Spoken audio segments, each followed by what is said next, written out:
உங்கள் சத்யாவில் full Moon sale காலை 9 மணியிலிருந்து இரவு 12 மணி வரை மே 1 ஒரு நாள் மட்டும். மீன்பிடி தடை காலத்தை முன்னிட்டு தூத்துக்குடி விசைப்படகு துறைமுகத்தில் மீனவர்கள் தங்களின் விசைப்படகுகளை பழுது பார்க்கும் பணியில் தீவிரமாக ஈடுபட்டு வருகின்றனர். தமிழ்நாட்டில் மீன்பிடி தடை காலம் கடந்த 15ஆம் தேதி தொடங்கி ஜூன் 14ஆம் தேதி வரை அமலில் இருக்கும். இந்த 61 நாள் தடை காலத்தில் விசைப்படகுகள், இழுவைப் படகுகளை கொண்டு கடலில் மீன்பிடிக்க தடை விதிக்கப்பட்டுள்ளது. இதனால் தூத்துக்குடி மாவட்டம் முழுவதும் சுமார் 585 விசைப்படகுகள் கரையில் நிறுத்தி வைக்கப்பட்டுள்ளன.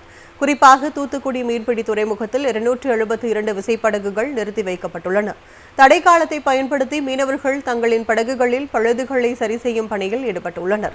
சிறிய பழுதுகளை துறைமுகத்தில் நிறுத்தியும் பெரிய அளவிலான பழுதை நீக்க படகை கரைக்கு கொண்டு வந்தும் சீரமைப்பு பணிகளை மேற்கொள்கின்றனர். அதேபோல் வலை பின்னும் கூடங்களில் தங்களின் சேதமடைந்த வலைகளை பின்னும் பணியிலும் மீனவர்கள் ஈடுபட்டு வருகின்றனர். தடைக்கால விதிக்கப்பட்டனால போட்டுகள் கடலுக்கு போகல. மீன் வளர்ச்சிக்காண்டி நாங்கள் வருஷம் இது கட்டுறது தான். மீன் வளரணும், பெருக்கணும் அப்படின்னு சொல்லி இனப்பெருக்காண்டி நிப்பாடி இருக்கு.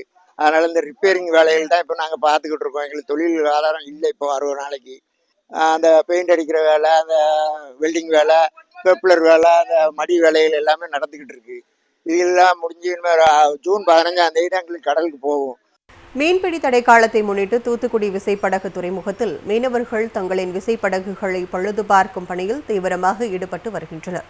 தமிழ்நாட்டில் மீன்பிடி தடை காலம் கடந்த 15ஆம் தேதி தொடங்கி ஜூன் 14ஆம் தேதி வரை அமலில் இருக்கும்.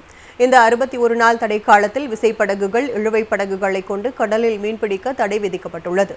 இதனால் தூத்துக்குடி மாவட்டம் முழுவதும் சுமார் 585 விசைப்படகுகள் கரையில் நிறுத்தி வைக்கப்பட்டுள்ளன. குறிப்பாக தூத்துக்குடி மீன்பிடி துறைமுகத்தில் 272 விசைப்படகுகள் நிறுத்தி வைக்கப்பட்டுள்ளன. தடை காலத்தை பயன்படுத்தி மீனவர்கள் தங்களின் படகுகளில் பழுதுகளை சரி செய்யும் பணியில் ஈடுபட்டுள்ளனர். சிறிய பழுதுகளை துறைமுகத்தில் நிறுத்தியும் பெரிய அளவிலான பழுதை நீக்க படகை கரைக்கு கொண்டு வந்தும் சீரமைப்பு பணிகளை மேற்கொள்கின்றனர். அதேபோல் வலை பின்னும் கூடங்களில் தங்களின் சேதமடைந்த வலைகளை பின்னும் பணியிலும் மீனவர்கள் ஈடுபட்டு வருகின்றனர். தடைக்கால விதிக்கப்பட்டனால போட்டுகள் கடலுக்கு போகல. மீன் வளர்ச்சிக்காண்டி நாங்கள் வருஷம் இது கட்டுறது தான். மீன் வளரணும், பெருக்கணும் அப்படின்னு சொல்லி இனப்பெருக்காண்டி நிப்பாடி இருக்கு. அதனால இந்த ரிப்பேரிங் வேலைகள் தான் இப்போ நாங்கள் பார்த்துக்கிட்டு இருக்கோம். எங்களுக்கு தொழில் ஆதாரம் இல்லை. இப்போ 60 நாளைக்கு அந்த பெயிண்ட் அடிக்கிற வேலை, அந்த வெல்டிங் வேலை, பெப்ளர் வேலை, அந்த மடி வேலைகள் எல்லாமே நடந்துக்கிட்டு இருக்கு. இதெல்லாம் முடிஞ்சு ஜூன் 15ஆம் தேதி எங்களுக்கு கடலுக்கு போகும். உங்கள் சத்யாவில் ஃபுல் மூன் சேல் காலை 9 மணியிலிருந்து இரவு 12 மணி வரை மே 1 ஒரு நாள் மட்டும்.